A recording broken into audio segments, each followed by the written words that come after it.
exactly, because, some of us learn more by drawing, some learn more by just ideas. Yeah, exactly, Richard. And we do talk about the left side, left mode, right mode.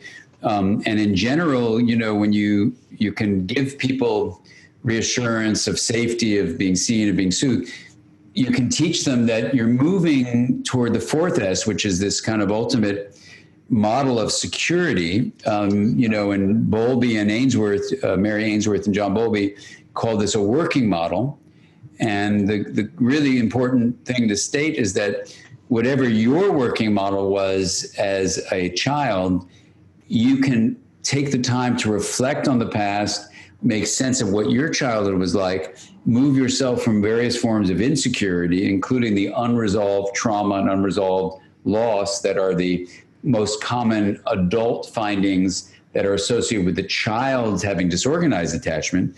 And you can move yourself towards security, because a working model of security basically is where, if you think about it this way, parents perform two basic functions. One is they're a safe haven. So for the child to go to for comfort, for connection, for being seen, for being soothed, all that stuff.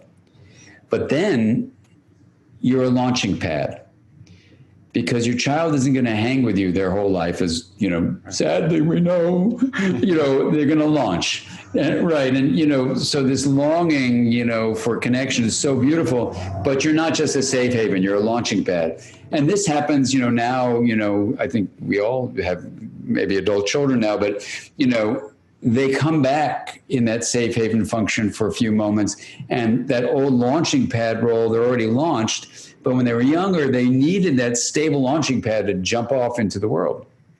Now, the secure model, this fourth S, is really saying, have I learned that my parent could show up for me in a reliable way, and when it's not there, they make a repair, reconnection?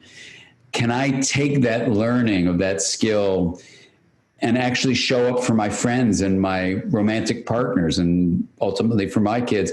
And even, can I show up for myself? Can I keep myself safe? Can I keep myself seen? Can I keep myself soothed? So I have this security. And this is where, what's been so fun about the book is, I know it sounds simplistic to reduce the entire field of 50 years of attachment research into 4 S's, but in actuality, because I was literally doing the Developing Mind 3rd edition at the exact time that Tina and I were writing this book, everything in The Power of Showing Up comes from a deep dive into this view of secure attachment and its relationship to integration, relationally leading to integration, neurologically leading to optimal regulation, leading to resilience, well-being, compassion, kindness, all these cool things. So since that was the backdrop of the science part, we could just use it to infuse the Power of Showing Up book with that review of the science, and then place it like that and say, hey, it actually comes down to 4 S's. You learn this, you're good to go, And so I can see if you weren't familiar with the science background, you might go, wow, these authors, they're so reductionistic, 4 S's for the entire 50 years of attachment research. I don't buy it. And then what I say to them is, I say, I'm with you. I wouldn't buy it either. Here's a book you could read, The Developing Mind, 3rd edition. Have at it, Well, I'd like to reframe it. Actually, I get that point, that we get this because we think that our knowledge comes from education. But going back to my point before, saying that the reason why a lot of your stuff is so proved have this longevity is that it started with the human being and didn't change the glove. And I'd actually like to suggest that the 4 S's are our natural way of being, and that from that, an entire field of research has emerged. So rather than the fact that you've reduced it down to this, what we did was we expanded it out into attachment theory, and all you've done is just gone back to the source. And perhaps I'm a little simplistic, but I think that very much so. Yeah, no, that feels right. It feels right. And thank you. Thank you for that, Richard. Yeah.